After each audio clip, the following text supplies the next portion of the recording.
Should the monarchy be smaller? Is happiness as important as the economy? And are more NHS strikes justified? This is Politics Live.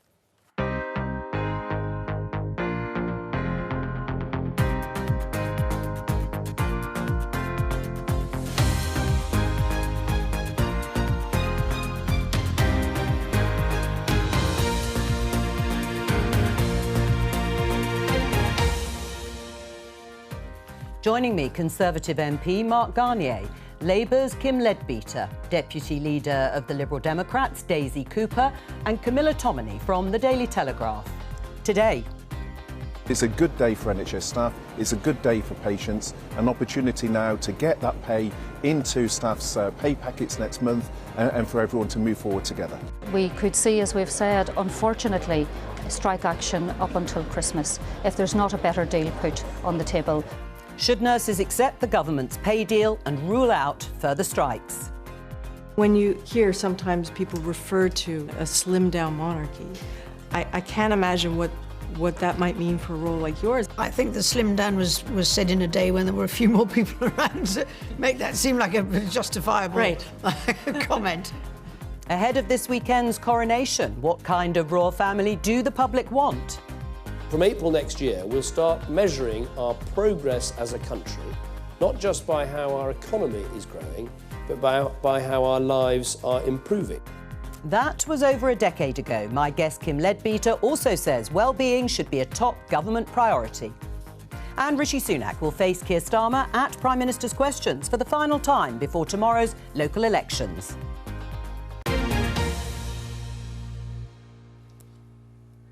Well, we're only a few days away ahead of the coronation, so let's start with a discussion on the royal family. This headline in The Times. Princess Anne, smaller monarchy, not a good idea. As a keen royal watcher, Camilla, let's start with you. Is she right? Has she got a point? I mean, this follows on reported remarks by now King Charles, saying that actually he wants to overhaul the institution and that might mean a slimmed-down monarchy. So cast your minds back to the Diamond Jubilee in 2012, and there was an appearance on the Buckingham Palace balcony that was slimmed down. It was just the so-called Magnificent Seven, the Queen, not Prince Philip because he was in hospital, the King now, as he's now known, and Camilla, William and Kate, and Harry at the time, and that was basically it. And it did put some other royals' noses out of joint because they felt that they were being scaled back. He's got to balance, hasn't he, appearing to be value for money and looking like he's running an efficient organisation, but at the same time representing all of the charities and going to all of the events and unveiling all of the plaques and planting all of the trees that the royals have always done. And that's why Anne is interesting with this intervention. She's right to say that when he said this, it was before the Duke and Duchess of Sussex had departed and before the Duke of York had stepped back from royal duties. But the way she does being a royal is slightly different to the younger generation because she does rack up all the engagements and make sure she crams them in. So she's doing a lot of pressing the flesh, whereas the likes of William and Kate now are doing more thematic royalty. They're talking in general about mental health and not necessarily going to multiple engagements in a day. I think it's good to have that mix, but it's true to say that there are kind of too few royals to go around when you consider how many organisations that the Queen, the late Queen and Prince Philip represented that now don't have a patron because they're no longer with us. Well, it was quite candid, if you like, by the Princess Royal, or deliberate, I suppose, in that sense, in that interview. But we are only a few days before the coronation of King Charles III. What do you make of the build-up to it?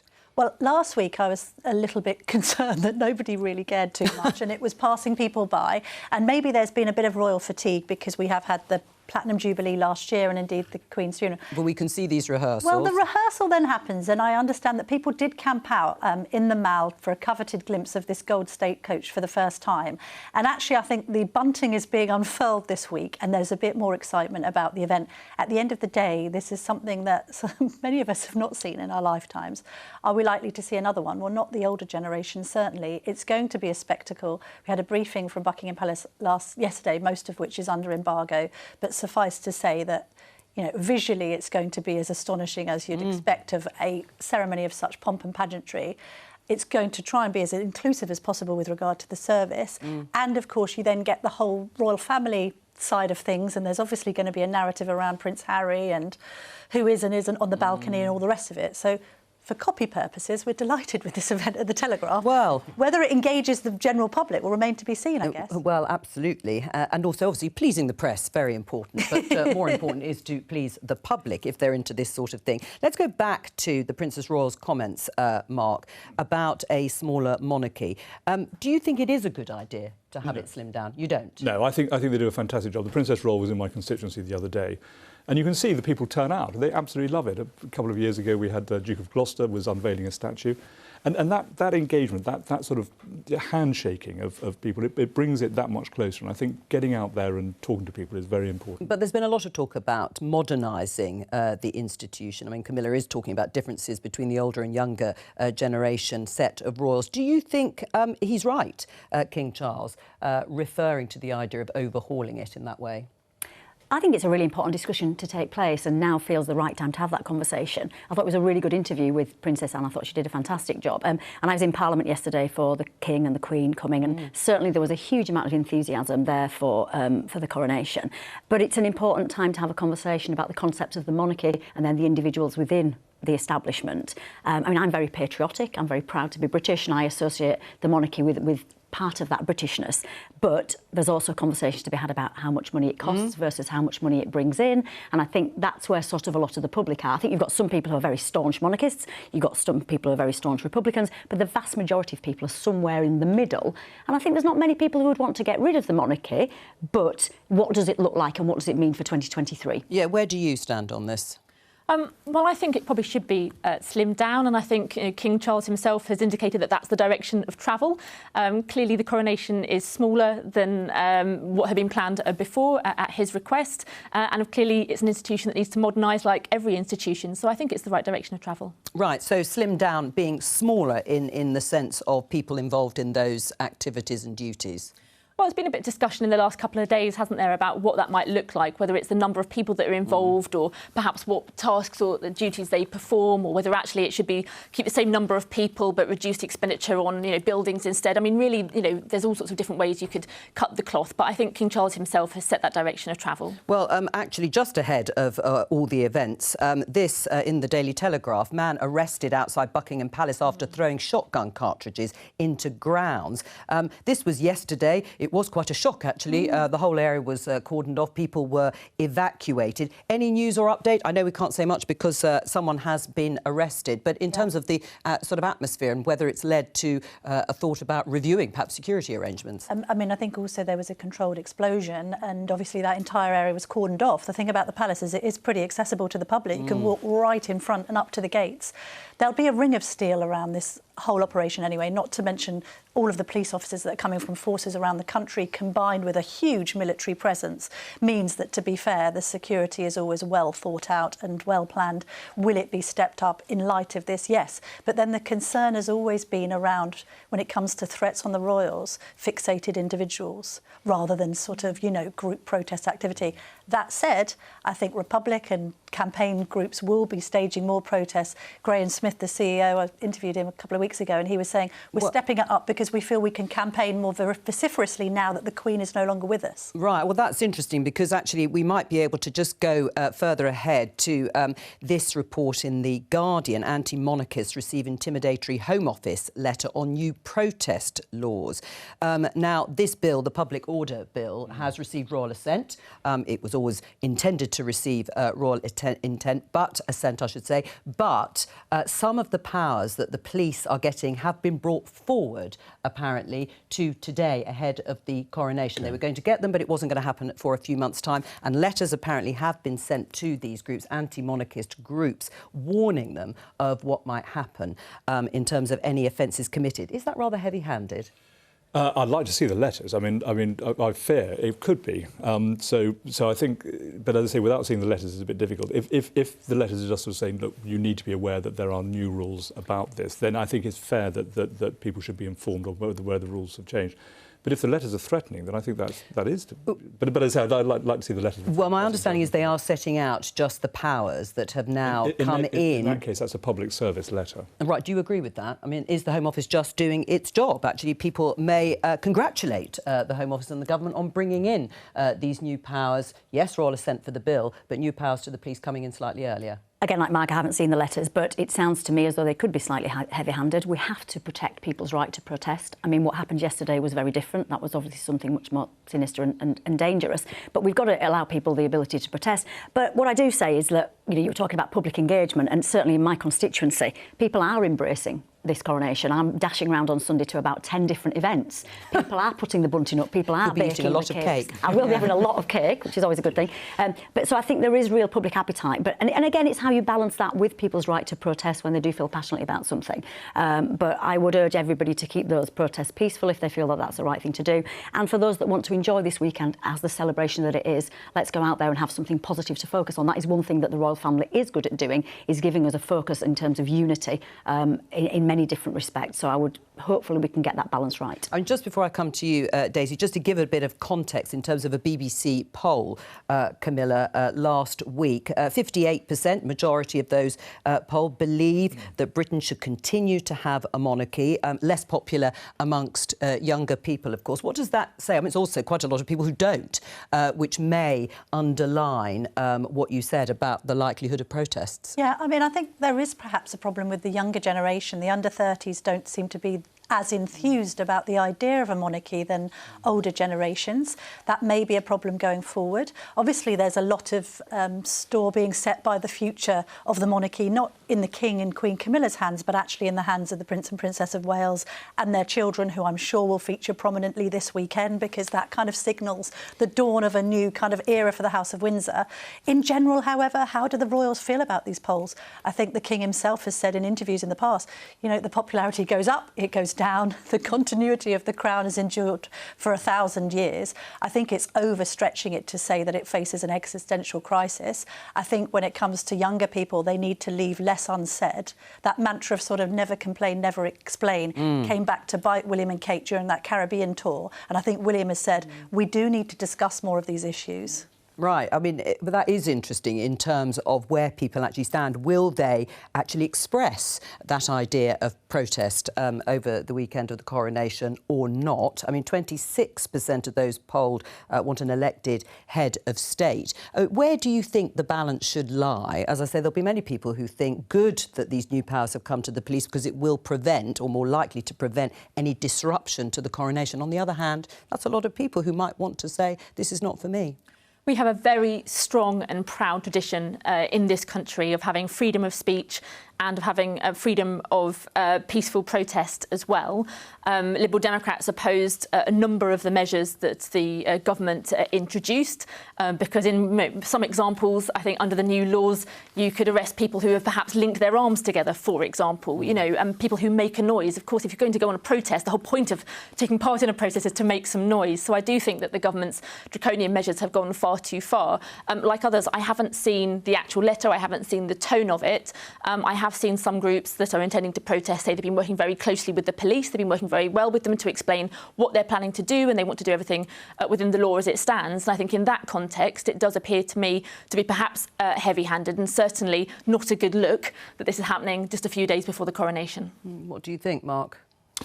I think people should have the right to protest, but I think people should also have the right to go to work. And I think that where you see protest inflicting itself on other people's lives and making other people's lives unlivable for one reason or other, then it's a huge problem. But I think it's, you have to take a very, very difficult path between this. And I think that if the police are intimidating people from not protesting, then I think we have to be worried about that. But equally so, I think the vast majority of people want to celebrate this weekend. They want to drink a lot of cheap Prosecco and get the bunting out and all this kind of stuff. That's how I'm going to be doing it. And they'd rather do it without necessarily having other people's views forced on them. And I think if the whole thing is spoiled, it's a great shame. Bear in mind, I mean, on the size of the monarchy, I mean, I think this is expected to cost £100 million to put this thing on. The economic benefit is £3 billion. And that's an awful lot of benefit, and I think we have to, work. It's still £100 million, of course. Yeah, but it's $3 billion into the economy. I mean, it's, there's a lot of people coming over to watch this stuff. There's a lot of cheap Prosecco for £3 billion. How are you going to be celebrating, if at all? Oh, there's lots of lovely events happening in St Albans. There's a get-together in Greenwood Park on Saturday, which I hope to go to, and some events on our beautiful Charter Market, and again in London Coney on Sunday, so I'm hoping to pop into all of those. Well, enjoy if you are going out to celebrate. But let's draw your attention to this in The Independent. NHS unions vote to accept government pay deal, but nurses could still strike. This was actually yesterday. The NHS pay deal was signed off after a majority of health unions backed the deal, and it's going to apply to all NHS staff, apart from doctors and dentists in England. It means NHS workers will receive a 5% pay rise plus a one-off bonus payment of at least £1,500 or just over £1,500. They should see that pay rise, workers, employees, next month, and the bonus in the summer. But some unions, including the Royal College of Nursing, you heard Pat Cullen, the General Secretary, in the headlines, and the Unite Union, say they remain in dispute with the government and have threatened further strike action. Should they just accept the deal, those two unions, and call off the strikes? I think they should, yeah. I think at the end of the day, we've got to get to the end of this. A lot of people are becoming increasingly worried about whether the NHS is going to be available for them if they need it. You can push this too far. And I think nurses have a lot of sympathy behind them. If you look at the opinion polls, they do. A lot of people do it. But at the end of the day, when you start seeing problems with people's delivery of operations or care, do they necessarily blame the government, or do they actually blame the institution that's causing the problems? And I think you can run this too far. It's a fair deal, and I think they really ought to get behind it, as indeed everybody else. I mean, I think sadly it's a real mess, isn't it? And it's a mess that's been dragging on for far too long, and the government have to take responsibility for this. We were calling on them to speak to nurses, to speak to doctors, to speak to teachers months ago, and they weren't engaging with them. And they're not striking because they just want more money. They're striking because of recruitment, retention, and because of service levels that they simply can't offer because they have been so stretched and underfunded for over a decade. And I think that's what we need to remember. This is not just about money. It's about people who are exhausted and are leaving the profession because of the conditions that they're working under. So you would support further strikes? I think the main thing is to negotiate. The main thing is to get those people back round the table. That's been far too long coming. And if people are still saying that they're not happy with a deal, get them round the table, have those conversations. There's been a huge amount of arrogance, I think, unfortunately, from the government on this, and it just shows how out of touch they are. You know, I have friends who teach, I have friends who are nurses. Things are really difficult for them, whether that's the real poverty side of this, which is people using food banks, or it's the fact that they are just utterly exhausted and having to take on so much more than they should have to do. What's wrong with that? So I got a letter from our local acute hospital trust. The nurses and the doctors and the porters that do go to work are absolutely exhausted by the fact that they're having to step in and bail out the spaces which are left by those people who choose to go on strike. It's causing friction internally within the NHS, as I see it in my local... But it's within the government's hands to solve that. But they have been... Look, the vast majority have come behind this. The vast majority have agreed that this is a settlement which they can go with. It's just... And even Pat Cullen actually got behind it. It's nurses have voted against it. It's a few diehards. But I think don't walk away from it. That's what I would say. Keep going. We've got to get a resolution because, again, as you say, we're all suffering, but it's only going to get worse if you guys don't get round the table and sort it out. Well, let's be clear, the government has handled this appallingly badly. I mean, the government, took the nurses to court. I was knocking on doors last night in my constituency, and one guy who's a teacher said to me, he said, look, if the government's going to take nurses to court, he said, it's a sure sign they really don't care about people like me.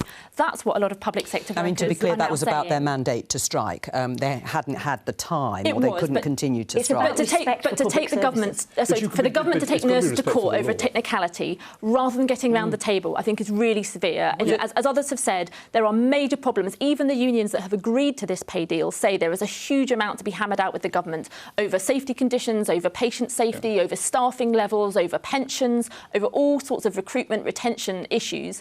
And the government really hasn't even started to negotiate on any of those areas either. So we've got a very, very long way to go until we're going to solve the problems facing the NHS workforce. Was it the wrong approach to take them to court?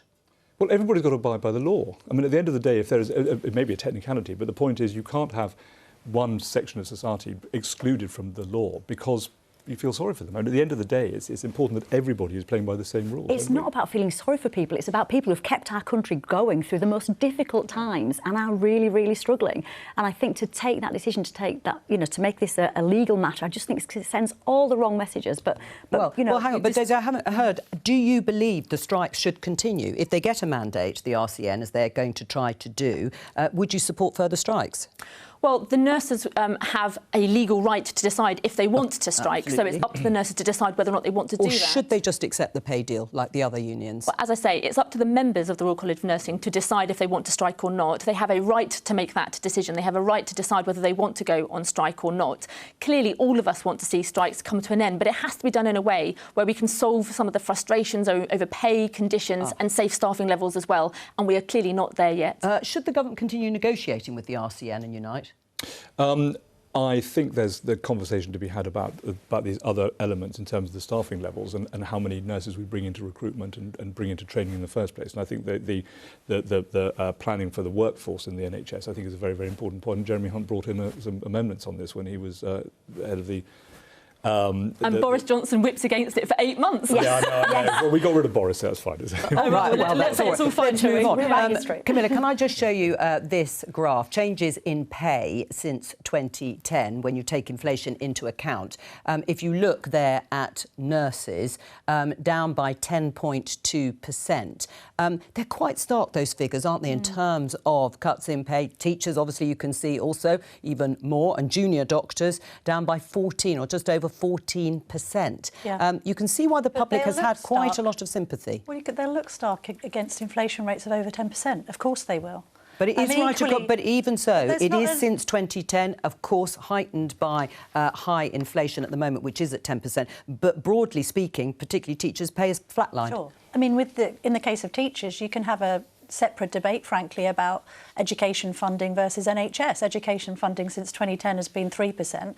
NHS funding has been 42%. So where does that leave schools? We can have these arguments. I think from other workers, you've said private sector workers there, their pay has marginally gone up by 1.9%. But of course, that's not been reflected in their pensions. Pensions are often not mentioned when it comes to public sector worker strikes. There's no way private sector workers can expect anything like the pensions that are going to be paid to people who work for the NHS and indeed for schools. Second of all, most rational people think it's completely unreasonable to ask for 19% or, in the case of junior doctors, 35%. It's just, that's, just some sort of strange dreamland that will only serve to push inflation up even further, make everything more expensive for everyone. Also, can we not have this kind of hierarchy of people who are serving and being served by the NHS? What about the patients in all this? What about the people who have been waiting for 18 months for a hip replacement, who have then had to have it delayed further because there's more strikes? I thought unionism was about collectivism. If the majority of the unions are going to accept this pay deal, what's the RCN's excuse? Well, because the majority of their members did not. What do you think in response to Camilla? I think that, of course, the strikes are a tragedy for both patients and for NHS staff. But let's be clear about the situation facing nurses specifically. 2/3 of nurses earn less than the national average wage.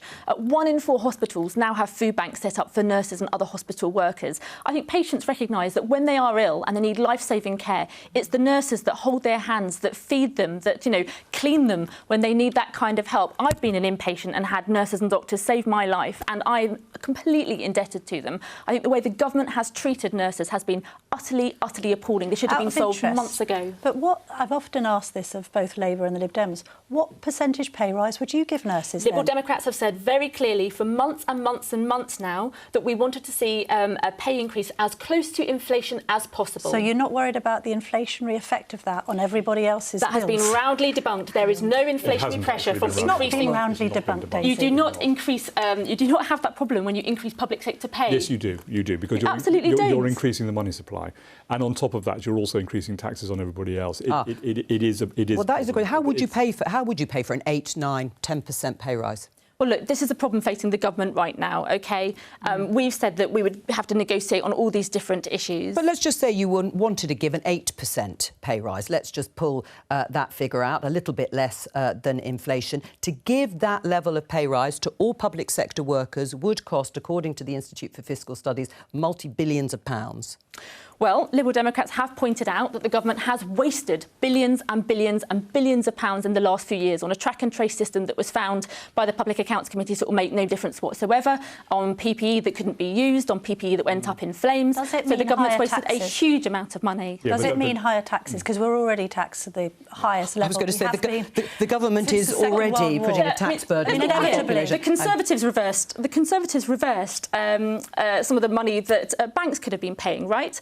So this isn't about taxing ordinary workers. The government have left loopholes for big banks, the bank surcharge, the bank levy. The government reversed those. You've been raising money from those areas. But on that, the bank surcharge was brought in specifically to pay for the cost of bailing out the banks, and then also to pay as an insurance premium against banks going bust, whilst the Banking Reform Act came into place by 2019.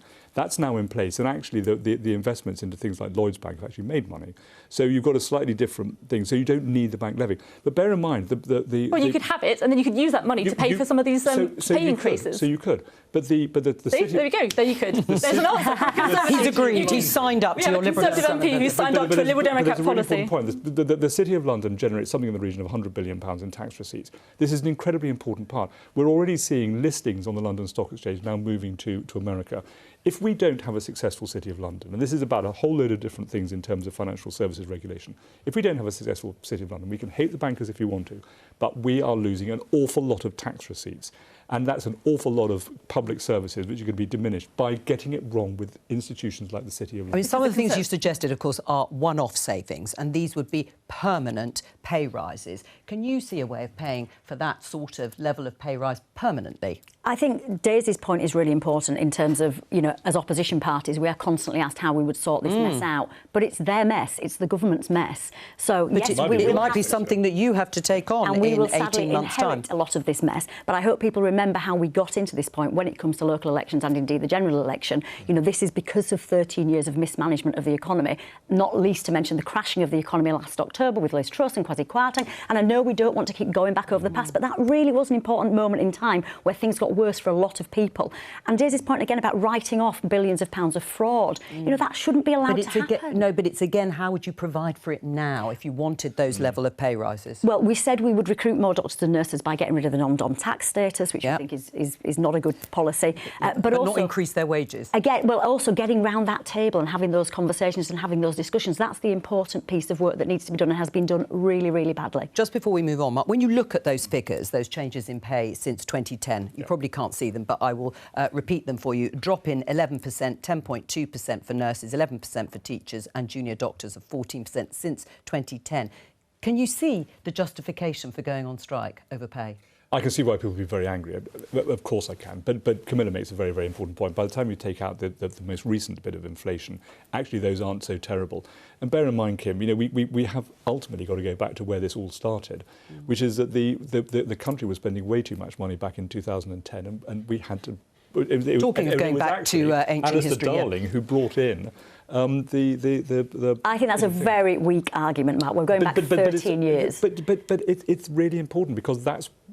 Camilla made the right point. We've increased spending on the NHS by £45 billion. Because you've got an aging... You're firefighting... But also, if you think back to... We have to also, just a very quick point, very briefly. 2008, ultra-low interest rates for 13 years. Yeah, the one they continue for a very long time. Combined with huge amounts of quantitative easing. I get that it's easy to bash the government on it. Questions need to be asked about how the Bank of England has managed our finances for the last decade. I'm sorry. All right, well, let's leave that point just for the moment. We're going to talk about happiness. You'll be pleased to know.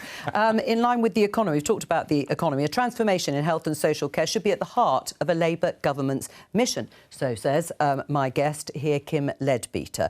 You've just published a report setting out some of the ideas. You want to see the Treasury taking control of health and well-being decisions, which you say will save money in the long run. Is it the government's job to make us happy? Well, I wouldn't necessarily use the word happy, although happiness is part of this. It's about health and it's about well-being. And actually, this segues in beauty from the point I was just making. We've had 13 years of a Conservative government who haven't done half as much as they should have done on prevention and early intervention when it comes to ill health. What we're continually seeing is trying to find money for the NHS, which we know is a battle, and it'll be a battle for whoever runs the next government. So I think we need to take a more preventative approach to health and well-being of the nation. And I think we need to do that by taking a cross-government approach. So we obviously assess everything when it comes to the economy. We're starting to assess everything quite rightly in terms of the environment. But what about the well-being of the country? And this is about supporting people to make healthy choices. And what the government's role in that is not nanny state, I'm totally against that, but it's about how we can support people to look after the health and well-being of their families. But it would be government intervention, wouldn't it? Taking a more muscular role. I think it's having policies in place that enable healthy choices. Right, and do you think then the health and well-being of the country is as important as the economy or as tackling climate change? I absolutely do. And there's a clear link between health and well-being and the economy, because if we get this stuff right, if we get the prevention and the early intervention and the policies right, we will save money in the long term. And that's the really powerful economic argument for this. And what specifically are you talking about? You talk about social prescribing in the report. What is that? So social prescribing is one aspect of this, but this is a really holistic approach. It's a holistic approach in different ways. So looking at physical health, mental health, social health and well-being as well. So, and that's what my degree is in, that's what my background's in. So taking that holistic, joined-up approach, doing that across every government department. So whether it's looking at things like social prescribing, which is basically using the NHS to refer people to groups, it can be things like addressing loneliness and isolation, so looking at befriending services. It can be things like joining the local walking group, joining a local mental health group. Rather than handing out drugs? Or... Rather than handing out tablets. You know, we're dealing a lot of things by just writing more prescriptions, which cost money and don't actually get to the root cause. But these would cost money too, I presume. This is it, and we've got to look at that transition from how we have a little bit of money to get us going, but then changing that culture, which is really, really important. Good idea? I think the principle's a very good idea. I mean, I think in a first world country like the UK, then why wouldn't we look at all this sort of stuff? And I think, but you're not doing. Well, it's because you end up having massive arguments about sugar tax and the nanny state. And this is a very interesting point. We've just been talking about the NHS. We can raise money from sugar tax, but actually, should we be doing the nanny state on sugar tax? But it will deal with obesity up to a point. Alcohol tax. Why are we allowing smoking? I mean, I'm asking these questions hypothetically rather than necessarily advancing these as policies in the interest of not getting inundated by in the Twitter sphere afterwards. Oh, don't worry about that. But I've had conversations. I met with Henry Dimbleby, who was working with the government on the obesity strategy, and he resigned because he'd had enough of it. You know, there's ways of doing this which are a supportive way, supportive strategies. Working with businesses. You know, I'm doing stuff at the minute with Coca-Cola and various other big businesses who want to change. They want to improve things, but you've got to work with them. And I think being scared of this nanny statism is not the right approach. This is about us looking after our citizens, and it's supporting them to make the right choices. And I think government has got a really important role to play in that. We want people to live long, healthy lives, and that's an important part of politics as far as I'm concerned. Well, interestingly, you mentioned nanny state and sugar tax. This headline in The Times, ban smoking and tax orange juice, says the former Conservative Chancellor George Osborne. He insists that anti-nanny state Conservatives are not worth listening to. What did you think when you heard and read that, Camilla? Well, I don't really think I need to be preached to by George Osborne as to how to live my life. I think actually sometimes nothing gives me greater happiness than playing football with Kim, because we play in the same football team. Oh. And actually the idea of kind of doing team sport and getting out and about, I think we all can agree is great for the well-being not only of adults but also of our children. Yep. There surely needs to be a simple message here that, you know, people need to live their lives in a degree of moderation. Eat less, do more. You can have some treats, but don't make it the predominance. The Henry Dimbleby book is frightening in what he predicts for obesity in this country come, I think it's 2040. However, you know, people like Coca-Cola and Co will tell you that a full-fat Coke 30 years ago tastes like you're drinking pure sugar cubes. They've brought that down. People make healthier choices, but people must have the choice. It's about education, surely. Yeah, but you've talked about the economy and the economic benefits. Some of the figures are quite staggering. NHS England spends around £10 billion a year treating type 2 diabetes. If you prevented the number of cases with government intervention or NHS intervention, wouldn't that make economic sense? You could say about government intervention, I think there needs to be more of an onus on food producers to take a lot of sugar that is hidden in stuff. You know, you go to the supermarket, you think you're getting a healthy meal, it's not. This whole old-fashioned ideal that we're all going to be eating like we were in the 1940s can't happen because lots of mums, who predominantly are the ones who cook for the kids, aren't at home, they're at work. If I get home at the end of a busy day, I do not want to start making a roast dinner from scratch. I'm sorry, it just doesn't happen. It would be helpful if food producers didn't start cramming a load of rubbish into the food that we think is healthy and we're feeding our children. Well, then that's more government regulation. Well, I would rather it started with the food producers than the government telling us endlessly what we should and shouldn't eat. Also on well-being, you know, the left makes all of these points about well-being. You know what stresses a lot of kids out? Loads of kind of apoplectic and apocalyptic warnings about climate. That stresses kids out. You talk about well-being. What's had the most detrimental effect on our children's well-being over the last 10 years? It's social media and the internet. Yep. Okay, That's part of it. If my kids are stressed out, it's not when they're out playing football or in the park. It's because something's happening on social media that's making them feel terrible about themselves. There is a cross-party consensus now that there does need to be a preventative approach, and the phrase is that the National Health Service isn't a National Health Service, it's a National Treatment Service, and treat people when they're ill. So there is a cross-party consensus, but what I hear from public health professionals in particular is that whilst everyone agrees with all of this, there hasn't yet been a government that has the teeth and the boldness to actually implement some of these things. Now, with all due respect to Kim, there's lots of these ideas in this report that have been around for donkey's years, for decades in some cases, and there are lots of different governments of all colours that have failed to implement these things. So what I think health professionals want to see, I think what patients and the public want to see is a political party that has a plan. Liberal Democrats have been very clear about our plans, for example, on dentistry, where we've set out very clearly how we would reform the contract so people can get access to a dentist when they need to see one. That would prevent oral health conditions that can lead to other diseases and infections. That is a very clear idea about how you would achieve that. And we've discussed the issue of dentists and the shortage of NHS dentists, but what about making it the heart of a government agenda, well-being? Look, I do think it's a very good idea, and I think with the general principles, we're all 100% in agreement around this table. But one of the things when it comes to food is all these terrible additives that go into food actually makes food cheap, and it makes it affordable for an awful lot of people. And the problem is actually there is a link between obesity and poverty. And this is one of the problems. How do we get good, healthy food to people that is not going to be beyond... Well, partly we try and eradicate poverty. But you need a government, a government that supports its farmers so that food that is grown locally in this country improves our food security and people get fresh fruit and veg on their plate from nearby farms. And that's something that the government is really failing to do. But that's why this is such a big change. And people want change. People are desperate for change. But to have a Labour government that would put this in place at the heart of its policy, I think is what people would support. And I think it would set us apart from what we've had for the last 13 years. Let's welcome BBC News and our viewers from BBC News, and we're going to talk about the local elections because they are happening tomorrow evening. Polling stations will open for people voting in local elections across England. Let's talk to our resident expert, Professor Sir John Curtis from the BBC's election studio. He's from the University of Strathclyde. Hello to you. John, what's at stake in these elections? Well, formally at stake are the seats on 230 councils. In some cases, 1/3 of the seats on the council, but in most cases, all of the seats on that council. This is the year in which, in particular, elections are held in many of the more pro-Conservative, pro-Leave voting parts of rural England, where they have elections once every 4 years, and this is the year in which they happen. So that's what's formally at stake. But of course, politically, our interest is in the fact that these are the first elections to take place since Rishi Sunak became Prime Minister, the first elections to take place since the Labour Party began regularly enjoying quite substantial double-digit leads in the opinion polls.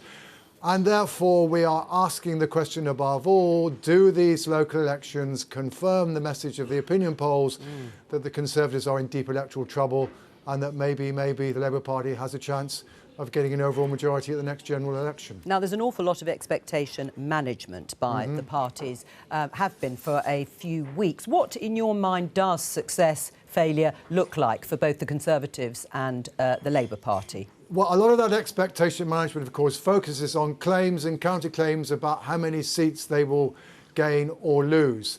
And the crucial thing you have to remember, however, is that most of the seats that are being contested tomorrow were last contested in May 2019. Now, to be honest, May 2019 is now psephological prehistory. Theresa May was Prime Minister, remember? The Conservative Party was in deep trouble in the opinion polls.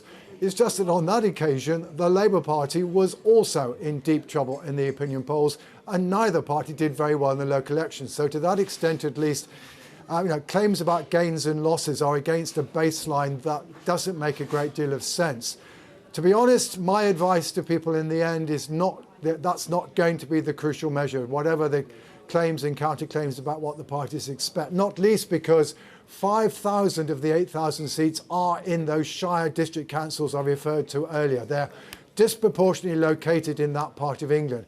Rather, what you'll need to look for and wait for on the Friday afternoon is our attempt, and we won't be the only people trying to do this, but our attempt to estimate what would have happened if the whole country had had the chance to vote in local elections and people had behaved in the way that they did in these local elections. That's a calculation we make every year. Now then, we can come up with some pretty clear benchmarks. So, Labour are further ahead in the opinion polls now than they have been at any other previous points in 2010 when local elections have taken place.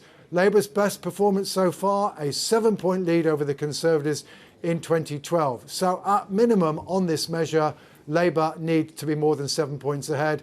And to be honest, I think they probably want a double-digit lead because that would begin to look something like the kinds of leads that Tony Blair enjoyed before 1997 and David Cameron did before 2010. John Curtis, we have Daisy Cooper here from the Liberal Democrats too. What about their performance in 2019 compared to now? Yeah, well, as it follows from the fact that I said neither the Labour nor the Conservatives did terribly well in 2019, that actually the Liberal Democrats did rather well. At that point, at least, it was their best performance in local elections since they entered into coalition with the Conservatives in 2010, although at an estimated share of 19%, it was still well below what they were regularly getting before 2010.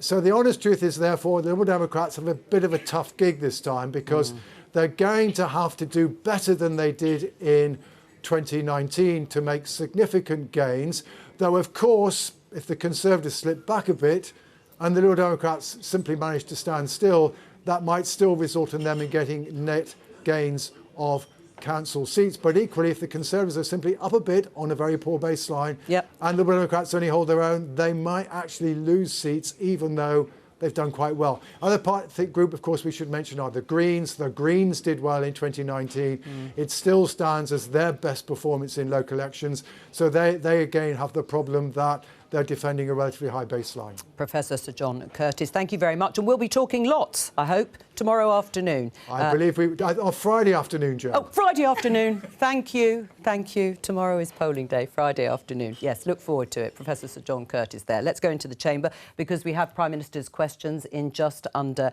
5 minutes' time. You can see it is filling up. And as we said before, this is the last Prime Minister's questions before those local elections tomorrow. And, of course, our special coverage on Friday.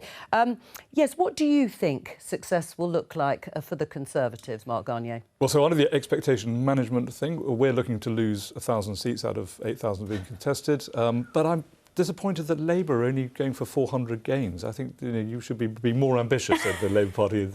I don't think I'd like to be a Liberal Democrat. I think John Curtis's point is actually very valid. The Liberal Democrats did very well out of the unpopularity of Conservatism and Labour back in 2019. We failed to get us out of the European Union, so it was a very, very bad day for us, and you guys have done very, very well. Well, there you go. There's the first punt at spin for you. What about for you? I think it's fascinating to see how the political landscape has changed since 2019, which John pointed out there. I mean, I was probably giving interviews in 2019 saying I would never get involved in politics, no matter what happened. So anyway, a lot's changed since then. I mean, look, I think we're going to do well, but there's no room for complacency. The other thing that I feel strongly about is getting people out to vote. I mean, I don't know what the turnout is estimated to be, but the big it's always lower, isn't it? Quite a bit lower than a general election. Yeah, and I think that says a lot about the political environment at the minute, that people don't feel engaged enough to vote. So I would encourage everyone to go out and vote. That's really important. But do you agree with John Curtis that it should be a double-digit lead over the Conservatives if you want to have any sense of forming the next government? You've got brilliant people like John who can do the stats and the percentage game and all the rest of it. I'm interested in what it looks like in my constituency and the area that I represent, and I think we're in with a good chance of keeping some seats and potentially gaining some seats. But the pressure is on the Tories. The pressure is not on us. The pressure is on the Tories, in terms of, this is a test for Rishi Sunak, isn't it? This is people's first chance to say what they think of his leadership. And the fact that he's tried to whitewash the Johnson years and the Liz Truss debacle and all the rest of it. And so that is why the expectation is that Labour should do really, really well. Fingers crossed if we get people out there. I think the pressure, and is the pressure not on you and Sir Keir Starmer to prove that he can actually do enough and has done enough to progress the party to government? I think it is, but the polls are suggesting that is the case. Let's just hope that those polls carry through to the local elections, and then we set ourselves up for the general election next time. And it's interesting to see how people vote, isn't it, in local elections? Do they vote on local issues, national issues? Oh, yeah. So, yeah, it's interesting. Difficult night for you? Well, I mean, I hope not. Liberal Democrats do go into these elections from a very high sort of watermark, as it were. These are the seats we defended in 2019. We got our best set of election results for a very long time, and so we've got 1,200 seats that we're defending. But on top of that, we are hoping to make gains in many parts of the country, but especially in those blue wall areas where we want to win more council seats, and then hopefully and blue wall areas being Conservative areas. Blue wall seats being in the areas where Liberal Democrats are the key challengers to the Conservatives, and we hope that if we can win in those seats tomorrow, then that will send a signal that we are ambitious about winning those seats at the next general election as well. Right. I mean, this is obviously going to be Prime Minister's questions ahead of those local elections. It'll no doubt come up in some form. How difficult are these elections going to be for Rishi Sunak? There isn't a sense, unless it is around 1,000 seats being lost by the Conservatives, which is probably unlikely, that he is under any threat. No, I think before Christmas, people are saying if he has a bad local elections that it's going to be curtains. I don't think that's the case. I actually think, in line with what John Curtis is saying there, that the Conservatives won't do quite as badly as they're predicting because Rishi has steadied the ship a bit. And I don't think Labour will be doing as well as they would like, because I still don't think the electorate is completely convinced by Sir Keir Starmer. I don't think that they find him a dynamic and charismatic leader, and I don't think he's laid out enough of a clear policy platform to convince people. I appreciate that locals are very different to the general election, and Lib Dems do well because they're associated with sort of getting the bins out, and that's a good thing. They're associated also, to be fair, the Lib Dems always campaign very well. They've always got their, and the orange and yellow colours. Investing in community facilities. Across the home counties. I live near Chesham and Amersham, so I know what a great effort you put into that by-election. But I think they're going to be sort of reflective of 2024, but crikey, a week's a long time in politics, so I don't think we can make any predictions after Thursday as to what might happen. I think you'll find there'll be a lot of predictions being made on Friday by the panel around whatever the results are. Would you like to defend your leader, Sir Keir Starmer? He hasn't quite... Someone's got to. Yeah. I absolutely would defend him, and I would defend the entire shadow cabinet as well. If you look at where Labour was in 2019, and as I say, I wasn't involved in politics at that time, but Jeremy if you look Corbyn at the journey that we've been on since then, pretty low Keir bar, has turned the party around. We've got a brilliant shadow front bench who go out there. Rachel Reeves was on the media this morning doing a fantastic job. I think we're building a real narrative of change for the country. We've got another, hopefully, 12 to 18 months to go before the general election, but the distance we have travelled since 2019 and those really poor election results is huge, and I think Keir deserves a huge amount of credit for that. Right, I mean, there's no doubt that you can argue that he's neutralised some of the legacy of Jeremy Corbyn as the Labour Party sees it. And at that point, we're going inside the chamber. Thank you, Mr. Speaker. At question number one. Mr. Speaker, I know the House will join the nation and the Commonwealth in sending our very best wishes to their Majesties the King and Queen ahead of the Parliament. This will be a moment of extraordinary national pride, a demonstration of our country's character, and an opportunity to look to the future in the spirit of service, unity and hope. Mr. Speaker, this morning I had meetings with ministerial colleagues and others. In addition to my duties in this House, I shall have further such meetings later today. Sir Stephen Timms. Mr. Speaker, at question time last week, column 725, the Prime Minister referred to record numbers of people in work. In fact, as he knows, the number of people in work at the moment is still less than it was just before the pandemic, 122,792 less, according to the latest official figures. Will he reassure the House that he's not slipping into the bad ways of his predecessor but one? And will he properly correct the incorrect statement he made last week? Well, Mr. Speaker, that clarification has already been made, Mr. Speaker, in Hansard, but there are near record numbers of people in work and in payroll, and that is thanks to the actions of this government, Mr. Speaker, one record we're very proud of. Very much, Mr. Speaker. Non-compliant hand car washes seem like a cheap and quick way to have our cars washed. But unfortunately, behind this £1.8 billion industry is hidden money laundering, fraud, drug dealing, prostitution, labour abuse, modern-day slavery, tax avoidance and many other sinister crimes. This is an estimated £500 million lost in tax revenue, a pull factor for illegal migration, and the pollutants often used are damaging to the environment. Does the Prime Minister agree with me that it's time that we now step away from the voluntary scheme and have a mandatory scheme to protect people?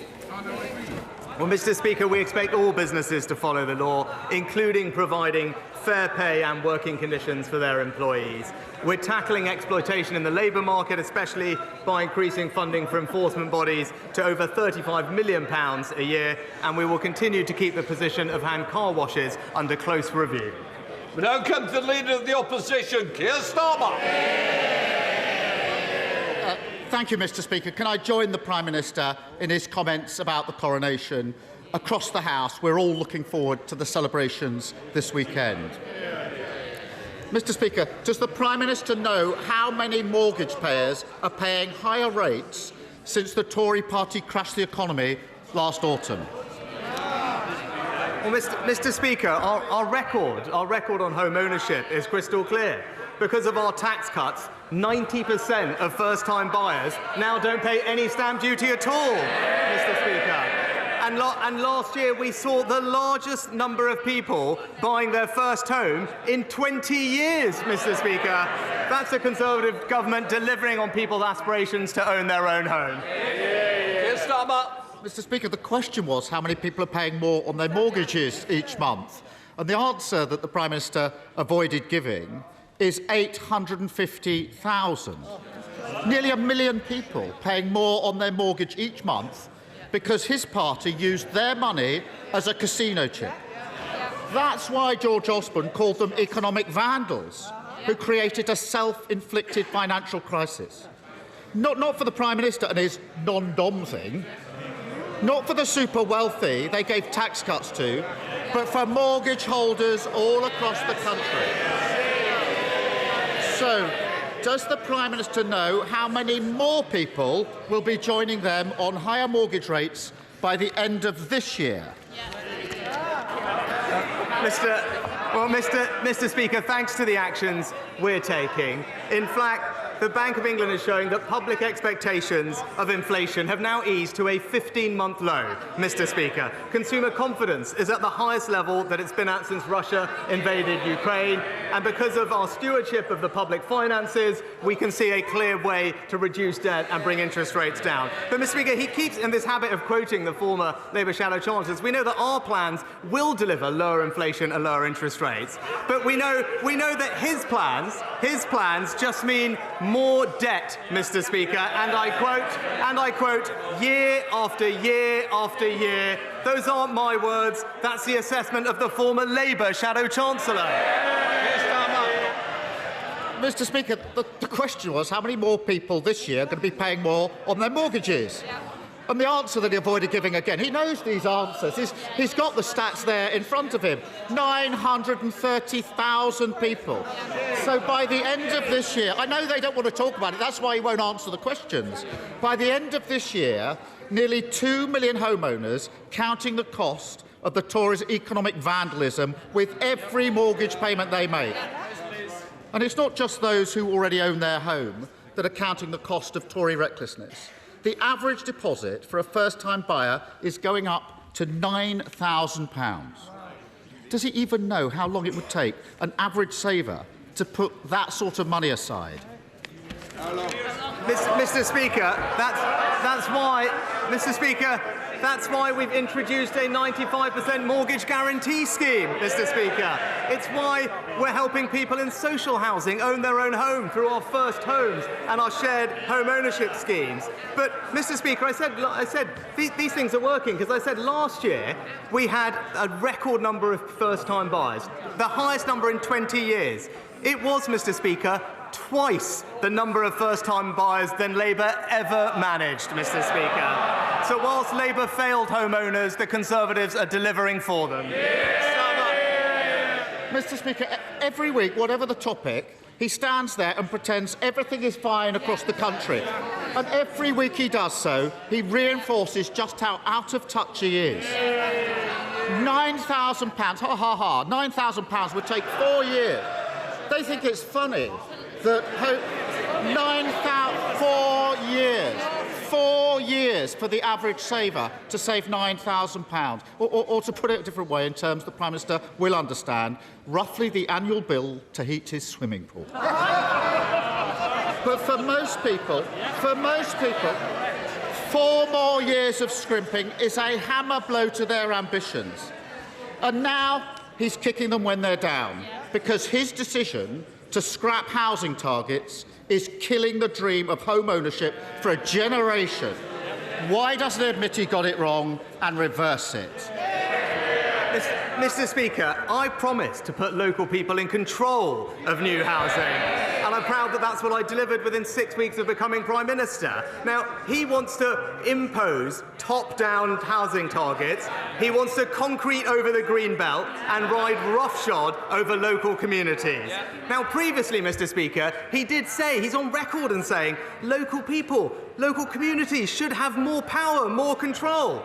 Now he's U-turned. Just another in a long list of broken promises. Mr. Speaker, the only power he's given to local communities not to build houses. And we know why he won't change course. He admitted it last month. His councillors simply don't want to build the houses local people need, so he's given them a way out. Picture the scene as he explains this to a family. Mum and Dad paying £4 extra on the mortgage because the Tories tanked the economy. Their eldest paying hundreds more in rent. Their youngest still stuck in the spare room because they need an extra £9,000 for a deposit. Then along comes the Prime Minister and merrily tells them, sorry for crashing the economy. We don't want to talk about that. Sorry I can't help you with the house building, but my councillors don't like it. Oh, and before I go, here's a massive council tax increase for your troubles. Why doesn't he stop the excuses, stop blaming everyone else, and just build some houses instead? Mr. Speaker, our memories on that short. We all know what happened last time when they were in power. There was no money left for the country. But let's talk about the record. Let's talk about the Labour record on house building, Mr. Speaker. In London, the former Conservative mayor built 60,000 affordable homes in his first 5 years in office. How many did the current Labour mayor manage? Half of that, Mr. Speaker. In Wales, we need 12,000 new homes a year. How many have Labour built in the last year? Half of that, Mr. Speaker. As ever, Labour talk and the Conservatives deliver. Mr. Speaker, debt doubled since 2010, growth down, tax up, the economy crashed. Mr. Speaker, they're going to need a bigger note. And it's right. But week after week, we debate the issues facing in this place. But looking beyond the elections tomorrow, we also have a hugely significant weekend coming up with the King's coronation. For most, this will be the first time they've seen a monarch crowned. And I hope, and I know across the House, people will hope that people across the country enjoy the ceremony, the street parties, and of course the extra day off. 300 million will tune in. The world will see our country at its best, celebrating the beginning of a new chapter in our history. But it will also be a reminder of the loss of our late Queen, Elizabeth II, and a chance again to remember all that she gave to our country through her dedicated service. So will the Prime Minister join me in honouring our late Queen and wishing the new King a long and happy reign? Mr. Speaker, as I said at the outset, we're all looking very much forward to the coronation. It will be a very special moment in the history of our country, and I know that we will join with the country in celebrating it. But before we get to the coronation weekend, Mr. Speaker, we have an important day tomorrow, and the choice before the country is clear. When they go to that ballot box, they can see a party that stands for higher council tax, higher crime, and a litany of broken promises, Mr. Speaker. Meanwhile, we're getting on with delivering what we say with lower council tax, lower crime, and fewer potholes. The choice is clear. Vote Conservative, Mr. Speaker.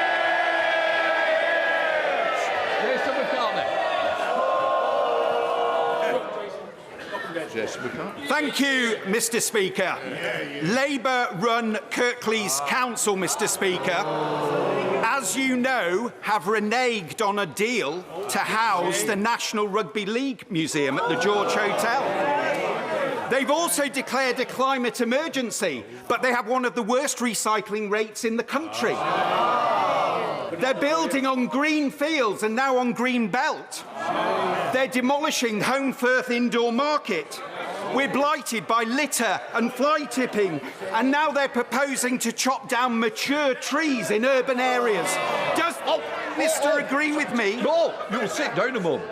I presume you're going to ask a question. You've made a great step. Quick question. Does the Prime Minister agree with me that local people can have their say on Kirklees' appalling record by voting Conservative this week? Mr. Speaker, my honourable friend is absolutely right. It's typical Labour saying one thing and doing the other, Mr. Speaker. It's only the Conservatives that are going to protect the Green Belt. It's a Labour Party that are going to concrete over it, and that's why in Kirklees and elsewhere, tomorrow, vote Conservative, Mr. Speaker. We now come to the Leader of the SNP, Stephen Flynn. Mr. Speaker, in 2010, David Cameron convinced Nick Clegg to drop his pledge on university tuition fees. Does the Prime Minister intend to take the credit for convincing the leader of the Labour Party to do likewise?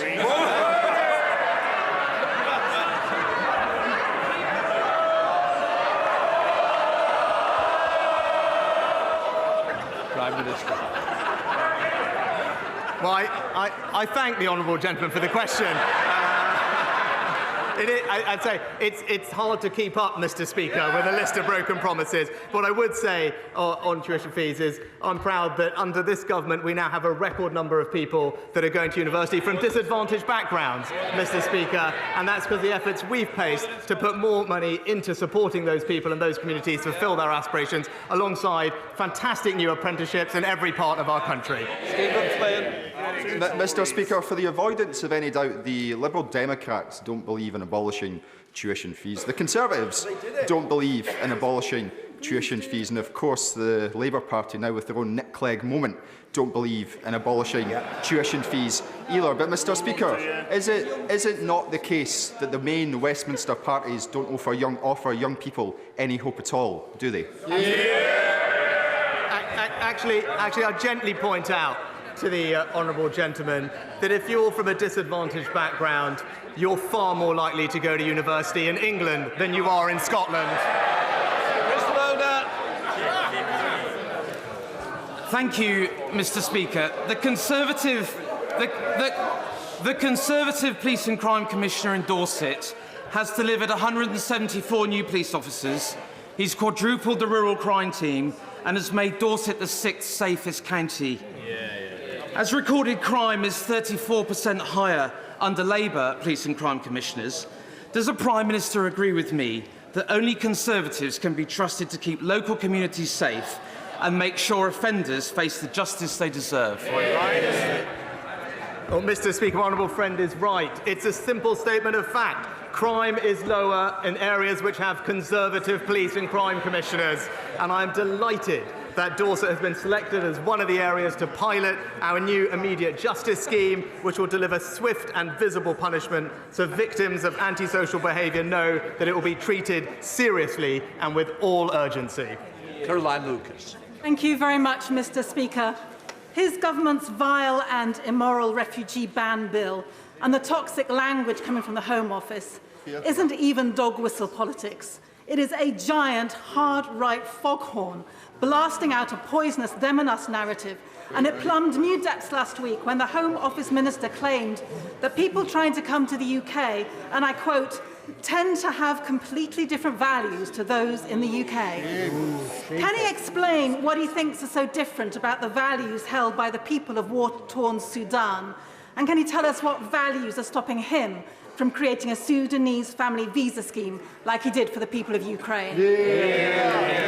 Well, Mr. Speaker, this country has a proud history of welcoming almost 500,000 refugees over the past several years, and we will always continue to do so. But our ability to do that is absolutely hampered when we have tens of thousands of people illegally crossing the Channel every year. And it's precisely because we want to help the most vulnerable people, whether they be in Syria and Afghanistan, Sudan and elsewhere. We must get a grip of this problem, break the cycle of the criminal gangs and target our resources and compassion on those who most need it.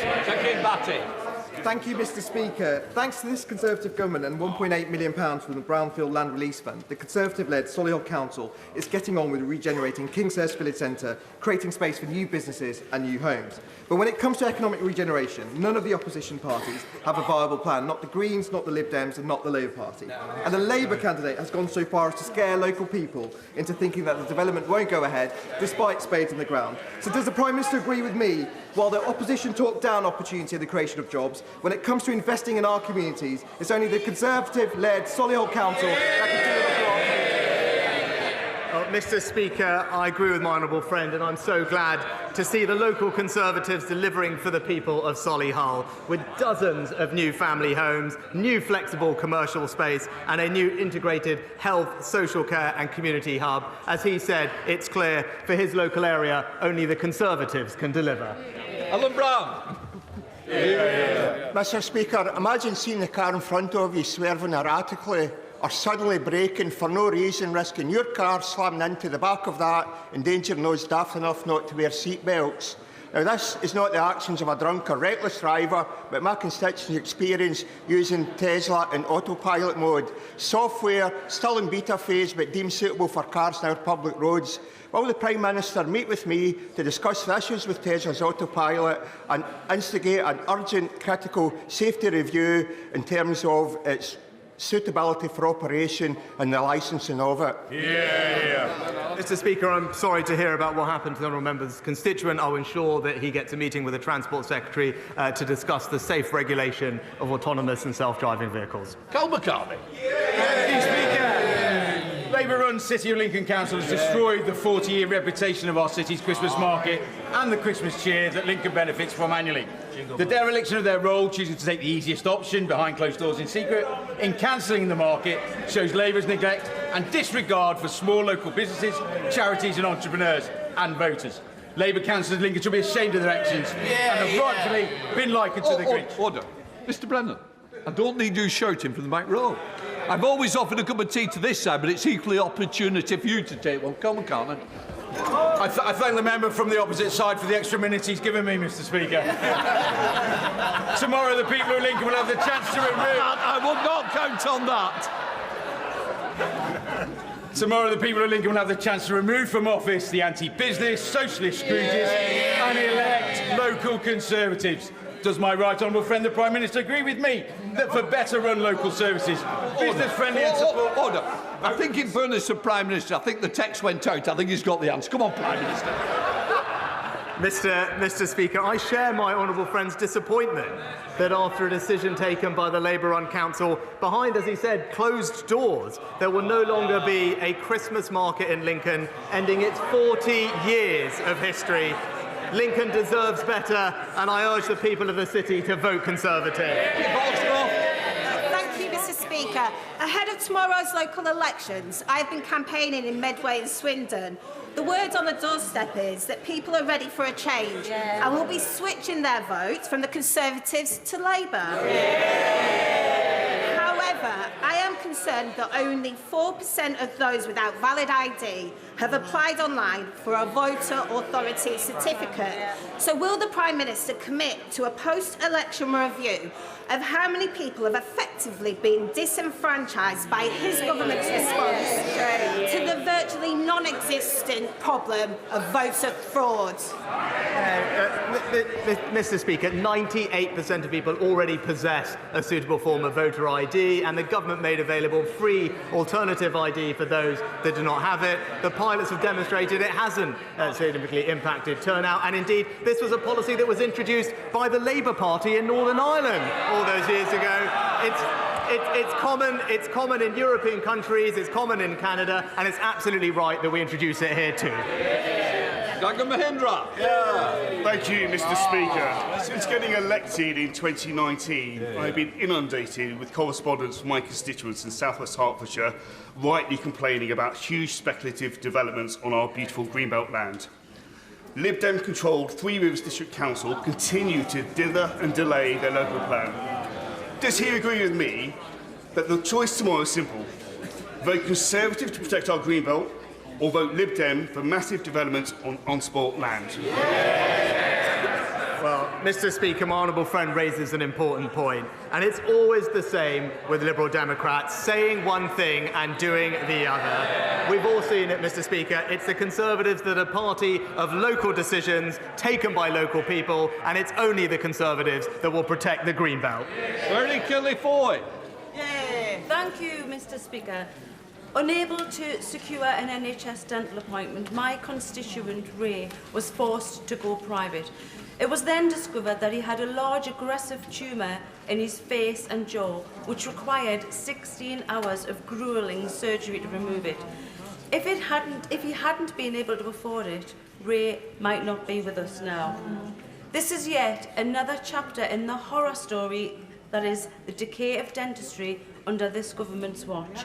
So will the Prime Minister accept NHS dentistry is in crisis, and will he meet with me and the British Dental Association to ensure that no one loses their life because they couldn't get a dental appointment? Yes or no? Mr. Speaker, I'm sorry to hear what happened to the Honourable Lady's constituent, and that's why the NHS has recently reformed dental contracts to improve access. We now invest over £3 billion a year. There are over 500 more dentists working in the NHS this year than last year, and indeed discussions are ongoing between the Department for Health and the NHS around dentistry, and DHSC is planning to outline further reform measures in the near future. Sir Geoffrey Clifton-Blow. Every single young person that gets on the housing ladder under a Conservative government makes our communities more sustainable. Would my right honourable friend agree that in order to build the right type of housing and speed it up, we need to fund planning authorities properly through innovative funding? Well, Mr. Speaker, my honourable friend, as ever, makes an excellent point, and that's why the reforms that we introduce will provide incremental resources to planning authorities to make sure that planning decisions can be taken quicker. But also, we've strengthened the ability of local communities to put in place local plans, Mr. Speaker. This is the best way for our towns, cities, villages to have control over the development in their area and make sure that it happens in the way that they're comfortable with, and I know that he's supportive of that too. Holly Lynch. Thank you very much, Mr. Speaker. The recent ITV documentary Life and Debt Stories from the Edge followed Halifax mum Izzy. Her prepayment energy bills have tripled, and she was relying on a local primary school, Ash Green, who are providing free breakfast, budget cooking classes and a hardship fund for their families. When head teacher Mungo Shepherd is asked does he worry about the children at his school when he goes home at night, he says all the time, it never leaves you.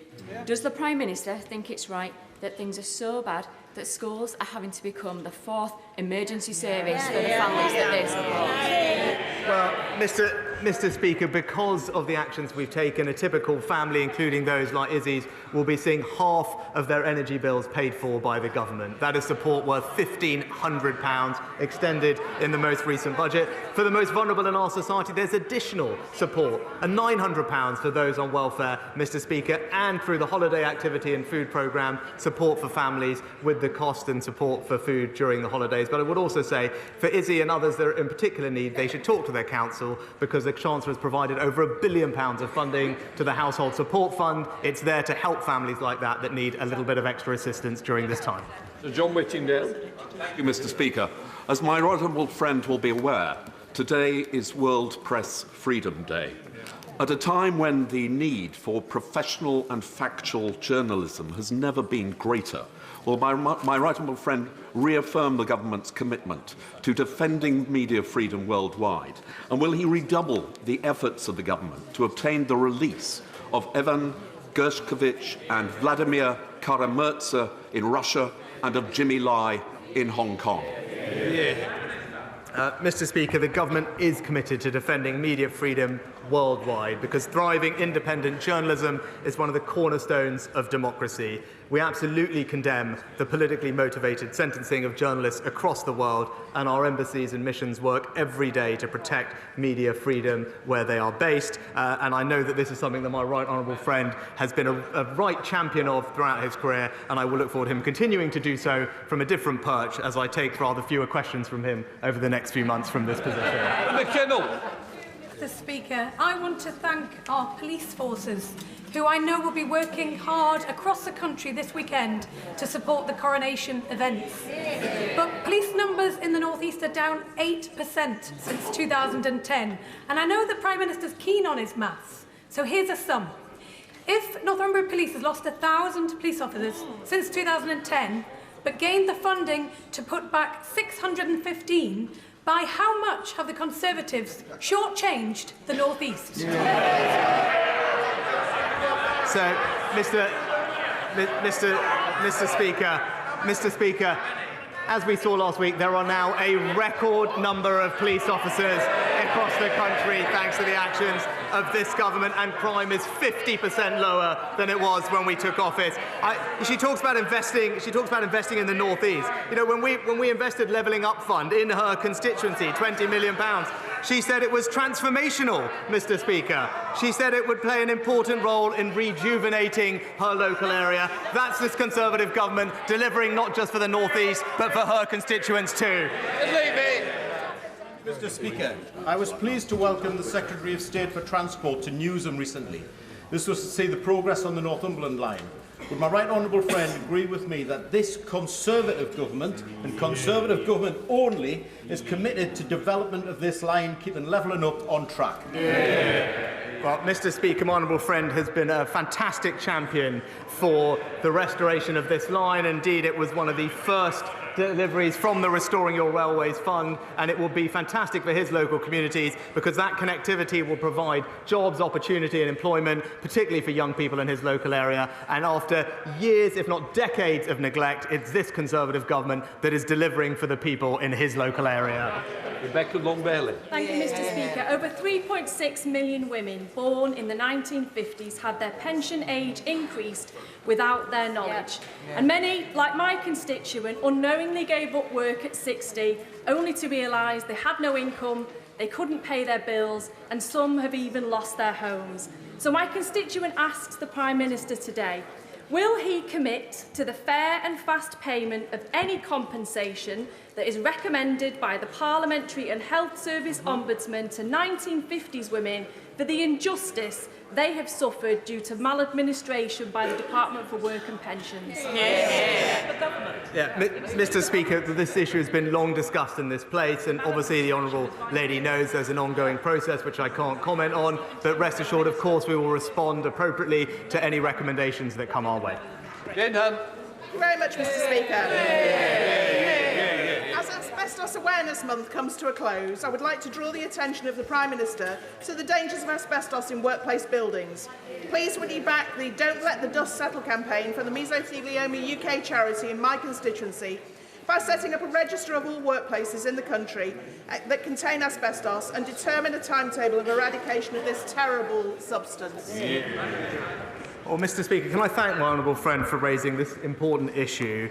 The law does require duty holders to assess whether asbestos is present, what condition it is in, and whether it gives rise to a risk of exposure. And they must draw up a plan to manage this risk, which must include removal if it can't be safely managed where it is located. But I commend her for her continued campaigning on this important issue. Madeira Wilson. Thank you very much, Mr. Speaker. Nick swims regularly in the Thames at Shepperton. But after a recent dip, he found himself hospitalised with cellulitis for 13 days. His doctors think this was caused by polluted water. Mr. Speaker, what caused that polluted water? Well, because Thames Water dumped filthy sewage just days earlier nearby. So can the Prime Minister tell Nick and everybody else, why does he think it's okay for water companies to keep polluting our rivers for another 25 years? Mr. Speaker, it was just last week that it was clear there's only one party that's going to protect the environment, and it's the Conservative Party. Mr. Speaker. That's why we've given the Environment Agency more powers of enforcement. That's why we're moving to unlimited fines. And that's why we've got a clear plan to increase investment and increase monitoring of sewage overflows. It was a rank cynicism and hypocrisy of the party opposite that they could not even show up to support those plans, Mr. Speaker. Anne-Marie Morris. Thank you, Mr. Speaker. Newton Abbot constituents face hosepipe bans after torrential spring storms and are asking me why water catchment plans have not prevented this. Reservoirs, desalination plants and other natural catchment structures require siting where geography and geology allows. Is there a national strategy and implementation plan to increase water catchment and enable cross-water company water transfer to match regional demand to supply? Yes. Well, Mr. Speaker, water companies publish water resources management plans which show how they will continue to provide a secure supply of water for customers, and I understand that they have been consulting on their latest drafts of these plans. And in my honourable friend's particular area of Devon and Cornwall, where temporary use bans are in place, DEFRA and the water regulators are closely working with South West Water to ensure that the company is taking all appropriate precautionary action to ensure that water supplies remain resilient this year. That's all for now on Prime Minister's questions.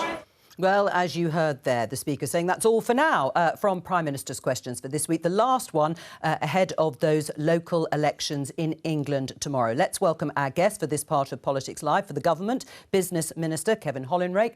For Labour, Emily Thornberry, the Shadow Attorney General. And for the BBC, my colleague Nick Eardley, the Chief Political Correspondent. Welcome to all of you. Well, who'd have guessed there were local elections happening in England tomorrow? They're important for all sorts of reasons. And interestingly, Keir Starmer, perhaps not unsurprisingly, going broadly on cost of living, on the economy, and particularly on the sort of fallout, if you like, as he sees it, continued fallout from the budget when Liz Truss was Prime Minister and Kwasi Kwarteng was Chancellor, referring to how much more people are paying for their mortgages if they are coming off a fixed rate at the end of the year. Trading statistics, and Rishi Sunak retorted with his own statistics on housing. Who do you think came off best?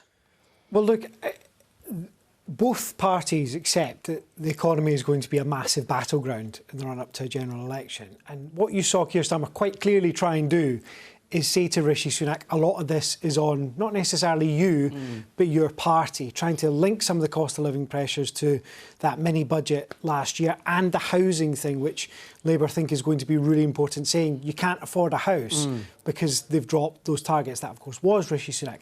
It's interesting because Tory strategists actually think that the economy is something that Mr Sunak can do fairly well on, actually. He set himself some big targets on it that they're confident that he's seen is very different to Liz Truss. But you can absolutely see there the big battleground that's coming, and the thing the government is going to try and do time and time and time again is accuse Keir Starmer of not sticking to his pledges and mention all those U-turns. It's interesting they were both so passionate about the local elections. Someone just told me neither of them are actually voting tomorrow because they're both registered in places they don't have well, they're locals. passionate on behalf of their colleagues who are going out, no doubt, campaigning for the last 24 hours or so. Kevin Hollinrake, starting with you. It is true, isn't it, that Keir Starmer is right. People, many more people, he said 930,000 more people will be paying more on their mortgages if they're coming off fixed rates because of the fallout from that mini budget. No, that's not true. The short-term disruption to the market, the Bank of England have been very clear. That was short-term disruption. Where the mortgage rates are where they are today because the Bank of England are tackling inflation. And this is happening around the world. Any different jurisdiction you're looking at, interest rates are going up far more quickly in the US, for example. So increases in interest rates are a fact of life. It's part of how the Bank of England manages inflation. And the reason for them increasing those rates for the Bank of England, do you think Liz Truss did no damage to the economy? Not in terms of inflation, absolutely not. The inflation is a global issue. A global issue principally. 2/3 of inflation is energy prices. We know those are coming off now. Two of the five key priorities. You should have kept her.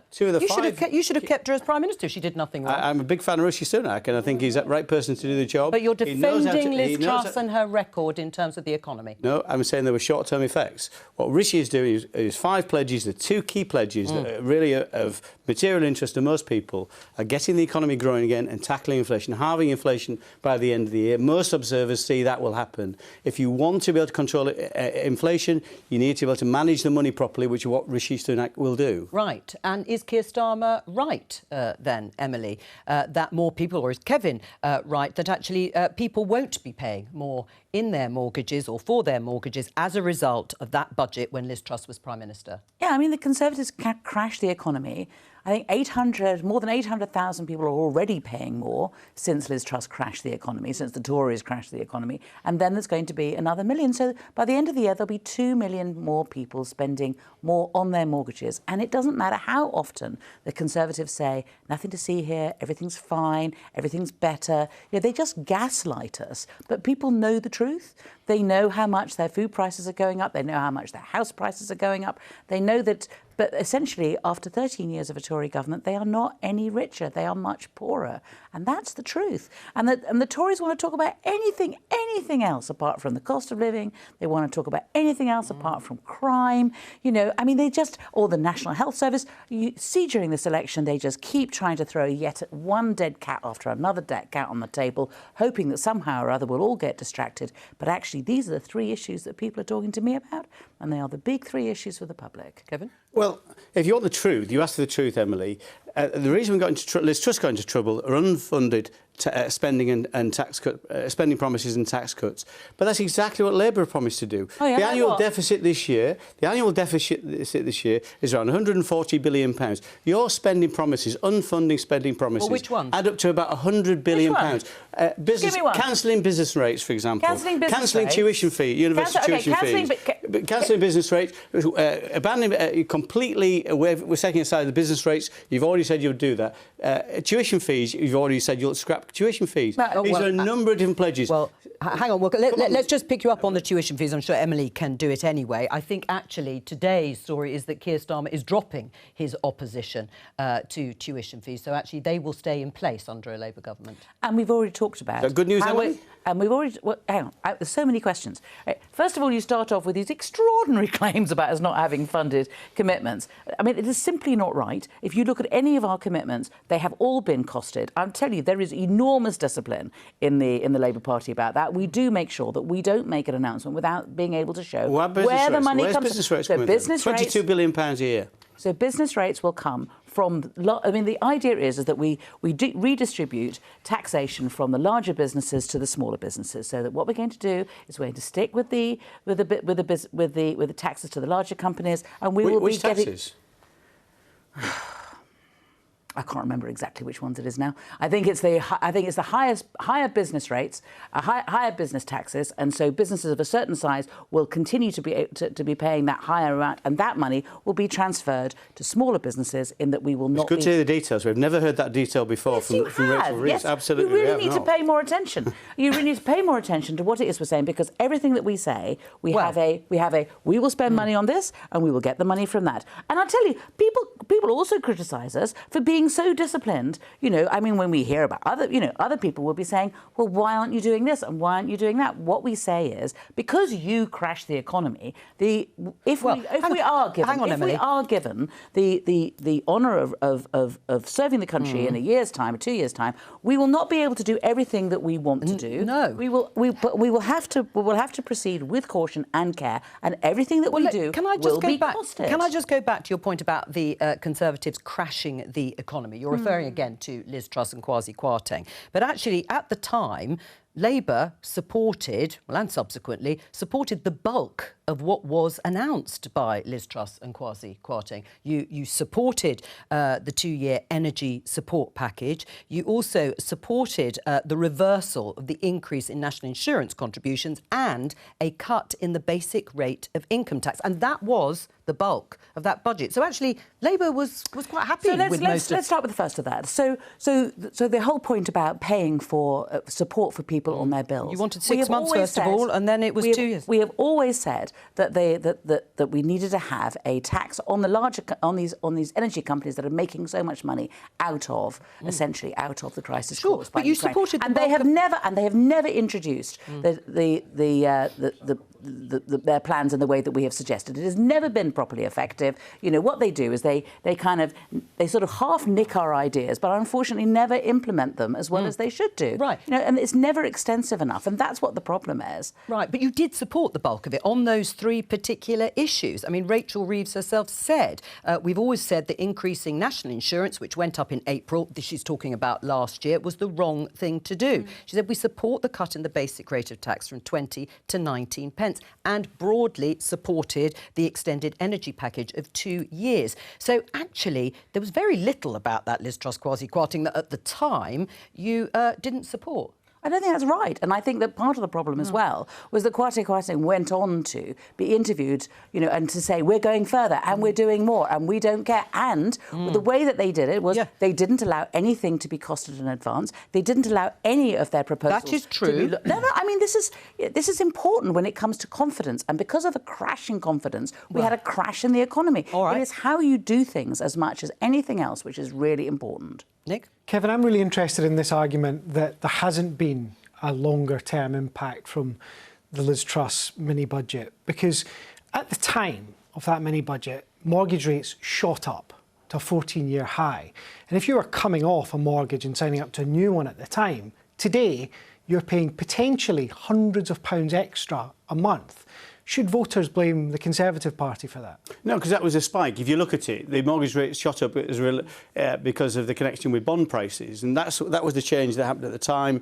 If you listen to the Bank of England, and I was on the Treasury Select Committee, they were quite clear that short-term disruption has now come out of the profile. You're talking about something different. I'm talking about people who signed up to mortgages when Liz Truss was Prime Minister, and in the few weeks after that mini-budget, they are paying a premium. And they're trapped on that. Well, I don't see that as being the case. I think whatever would have happened, if the mortgage rates are now stabilised 4 to 5%, that's what most people are paying. Back then, when you're coming off a fixed rate, and now off a fixed rate, so there hasn't been a noticeable spike for those people. There will have been for some people. Well, in many cases, my question is, time, should they attach that to Liz Truss and the Conservative Party? Well, I don't believe so, because I say that profile was there anyway. The mortgage rates today are similar, if not a little bit higher than they were at the time that short-term disruption happened.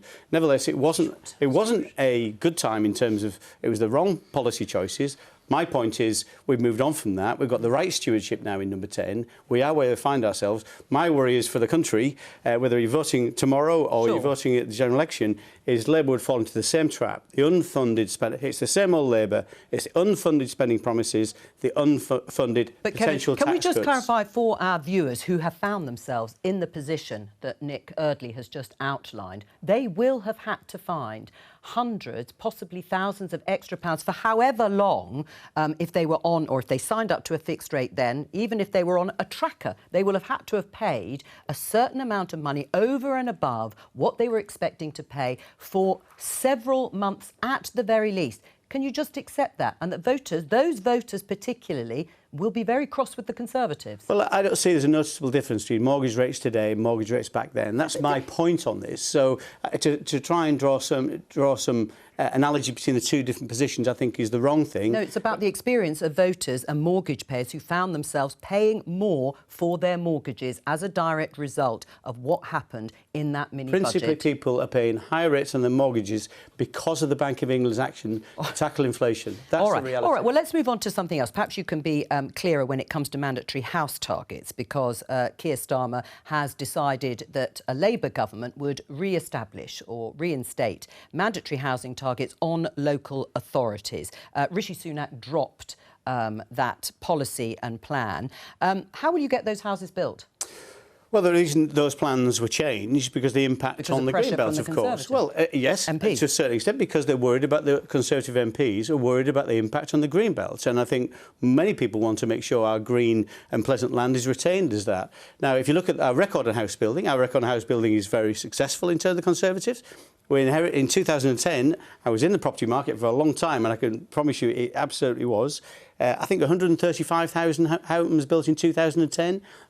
Last year, over 220,000 homes being built. 220? 220,000 homes. Right, and most people think you need to build hundreds and hundreds of thousands of new homes. And it's pressure from Conservative MPs that those mandatory house targets were dropped.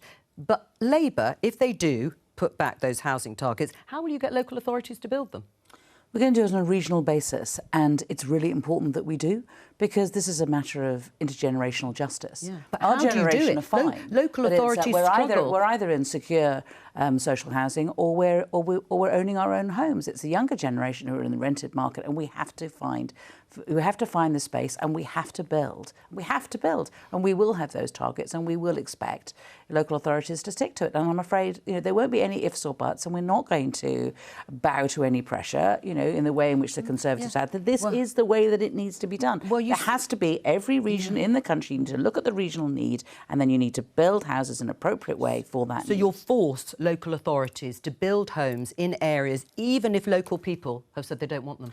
We need to ask the local people's local children, don't we? We need to ask the teenagers and the people in the 20s, because do you know what? Whenever there's a planning meeting, it's always the people in the 50s and 60s who've got housing who'll turn up and complain, but it won't be the youngsters for whom those houses are needed, the families that need it. We need to make sure that we're building homes for everyone. I mean, we're not concreting over the green belt, which seems to be the Tories say you either build no homes or you concrete over the green belt. The public know better than that. The public know that we need to build more homes, that we have a chronic housing crisis in the country, and the only answer is to build more homes. And the proof in the pudding is that 55 local authorities since that announcement by Rishi Sunak have abandoned their mandatory house targets. I think it's important here, and I agree that we should be building more homes for young people to purchase. We all agree with that, and that's why we stepped in with things like Help to Buy, which we very successfully got more first-time buyers on the housing ladder, the mortgage guarantee programme. All that does is increase housing prices. You know that. It gives young people the opportunity you and I had, Emily, and that's what it does. It's absolutely right. 95% mortgages have been around for decades, as you know, including under a Labour government. Of course, we need to do more for first-time buyers, for young people to get on the housing ladder. It's not just about how many homes are being built, it's what type of homes. Increasingly, we're seeing homes being developed, lots of larger homes, 3- and 4-bedroom homes rather than smaller homes for first-time buyers. That's why we brought forward something called the First Home Scheme, so where young first-time buyers and lower incomes can buy a home at up to half price.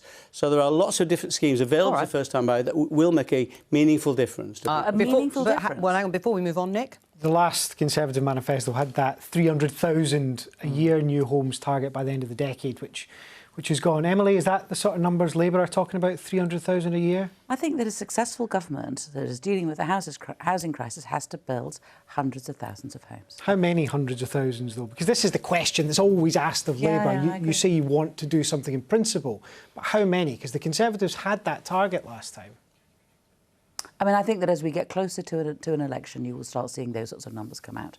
But I think at the moment, what we need to make absolutely clear, and Keir is making it absolutely clear, is that the only way to deal with the housing crisis is to build more homes, which means that we cannot allow pressure from local authorities or from MPs to. I mean, the Prime Minister understands that in his bones. He understands that. You understand that in your bones. But unfortunately, the Prime Minister is too weak and succumbed to pressure from his backbenchers, which is why we're not building any homes. Right. Well, in terms of changing tack and policy, let's have a look at this headline in the Times. Starmer abandons tax rise plan for the top 5%. We've talked very briefly about the commitment to scrapping tuition fees, but he's confirmed, the Labour leader, he no longer supports increasing income tax for the top 5% of earners, and has also said he would drop his plans to abolish tuition fees. Both, of course, were key pledges when he was campaigning to be leader of the Labour Party. Can we trust anything Keir Starmer says? OK, so I do think, personally, that if circumstances change, that one needs to be pragmatic. I think that actually we were just talking about Liz Truss, and we were just talking about how things go if you have a certain dogma and you stick to it no matter what the circumstances are. And I mean, since Keir made the promises during the leadership election, what have we had? We've had the Tories crash the economy. We've had Ukraine. We've had the pandemic. We've had all of these different issues. And the fact is that what we will do, if we are given the opportunity to serve, is that we will be pragmatic about it. But if your claim about the government and the Conservatives crashing the economy is true, why is Keir Starmer and why is the Labour Party dropping two key pledges, which dropped others as well, which would raise money for instance, increasing taxes on the top 5%. Well, that would raise money. And tuition fees, obviously he's dropped his opposition to scrapping it. That's also not going to help in terms of the economy. So we're going to inherit a hell of a mess. I mean, the economy is going to be so you're going to need to raise money, so why don't you increase the income tax at the top? An economy that is in a terrible mess with the highest taxation rate that we have seen for 70 years. So, we need to be able to balance those various things and to come forward. And what we've said about tuition fees, for example, is, Keir has made it clear that clearly he understands that the current circumstances are unfair. We need to make sure that we look at that again, and we need to come forward with proposals that are much fairer to students, to their families, to society, to the universities. And we will come forward with that closer to a general election. But we need to have something that's going to work in the circumstances that we find ourselves now or next year after a general election. But you can see what voters would think, that he hasn't and isn't standing by any of his main key pledges, the same with nationalising key utilities. I mean, these are quite core principles, even taking into account the Ukraine war and the pandemic. What do you think the message that voters will take away from that? I think the message that voters will take away is that Keir Starmer wants to transform our economy. He wants to make it fairer. He wants to make it greener. He wants to look after those who are most marginalised. Those principles still stand. We need to be able to look after public services. Now, all of these things are still matters that are of huge importance. And do you know what voters will also think? They also may remember that no matter what, all of those terrible things that have hit our economy, Sunak stood last year, after all of those things had hit the economy, for election for the second time, and said things like, the housing targets. He also talked about abandoning or getting rid of all legislation passed by the EU, and has abandoned both of those. Are the Tories being criticised for that? Are they being pushed on these matters? I mean, in the end, you will see changes that need to be made in a pragmatic way. Yeah. Well, that's the same with Rishi Sunak, because, I mean, Emily is right. There are some things that he has dropped, but perhaps the most important one was his pledge last summer when he was also in a leadership contest, and that was to cut taxes and cut them quite dramatically. I think we can have a look at what he said from last August. Or maybe not. I am going to cut taxes, and that's why today I set out a radical set of reforms to cut the basic rate of income tax by a fifth under my leadership. Because as Conservatives, we believe in hard work. I want to reward hard work and allow people to keep more of their hard-earned money. So under me, income taxes will fall, and they will fall at the fastest rate since Nigel Lawson and Margaret Thatcher. Well, what's happened? That was last summer when he was campaigning to be leader of the Conservative Party, and we now have the highest tax burden we've had for 70 years. Well, Rishi Sunak does believe in cutting taxes. No, he said he would. He doesn't say believe, he said he would cut taxes. Oh, yeah. But you want to do it at the right time. You have, as we saw last autumn, and we have to learn the lessons from it, is that you can't take the markets for granted. You cannot take the markets for granted. So what he's had to do is balance the books. That's a very difficult challenge right now because of many different factors, principally. But he's increased taxes, Kevin. It's not just not cutting them, he's raised them. You have to balance the books. That's what we believe in. I think most people understand that. Yeah. What Rishi will do, in my view, and this obviously will I think, happen either before the next election or hopefully in the Parliament after. He made a mistake, though, didn't he? He made a mistake making such a firm pledge and such a dramatic pledge to cut income tax in the way that Nigel Lawson did under Margaret Thatcher. What Rishi's is, I think, I know Rishi's we came into Parliament in 2015. Yeah. He's very clear. He's got a clear ideology. He's a low tax. I remember his first speech in Parliament. It's about low taxation, and he will cut taxes. There is no low taxation when we balance the books. You have to balance the books. Right. Most people understand that. On the back of higher taxes? Well, for a period of time, that's what's had to happen, principally around corporation tax. That's the biggest tax increase. Freezing actually the tax thresholds, dragging many hundreds of thousands more people into paying high rates of tax. By many people, including the Resolution Foundation, as being the most progressive way. I'm not saying whether it's right or wrong. What I'm saying is, why should voters trust what Rishi Sunak says? What Labour will not, it's the same old Labour, they will not balance the books. Right. They will not take the difficult decisions. We hear time and time again, spending pledges, and whilst not saying how they're going to pay for them. What Rishi has done, we had to spend a fortune on COVID and in terms of and the cost of living crisis to help people through that. That's why the two pledges that I was talking about was the second time he stood for election. So the second time he stood for election as leader, he talked about housing targets and that he was going to get rid of every EU law. So both of those things are very, very recent and post Liz Truss. They're pledges that he made and he's switched. Well, I don't think that was his pledge, but he decided to reverse something that had been put in place. You're right, he was probably Chancellor at the time under Boris Johnson. Can we just talk about Sue Gray at the end? Not everyone will know who Sue Gray is or the importance of her position. Bring us up to date. Former senior civil servant associated with the Boris Johnson Partygate report, who's quit the civil service to go and be Keir Starmer's Chief of Staff. She's not in the job yet because she's going through the process where you have to wait and see what this independent body says about top civil servants going to work for political parties. There was a bit of a row in government over the last few days about what exactly the Cabinet Office was going to accuse her of. There are some in government privately accuse her of breaking the rules, privately say they think she was talking to Labour when she shouldn't have been. We got this mysterious statement from the Deputy Prime Minister, Oliver Dowden, yesterday that said... Not true. Very little. It's not true. Said that she hadn't cooperated with the inquiry, but none of the more explosive claims. All right. Can't stand them up because they're not true. Well, we're going to have to leave it there for now. There'll be more on that, no doubt, in the coming days. From all of us here, though, goodbye. Don't forget, local elections tomorrow, and I'll be back on Friday with a special programme at midday.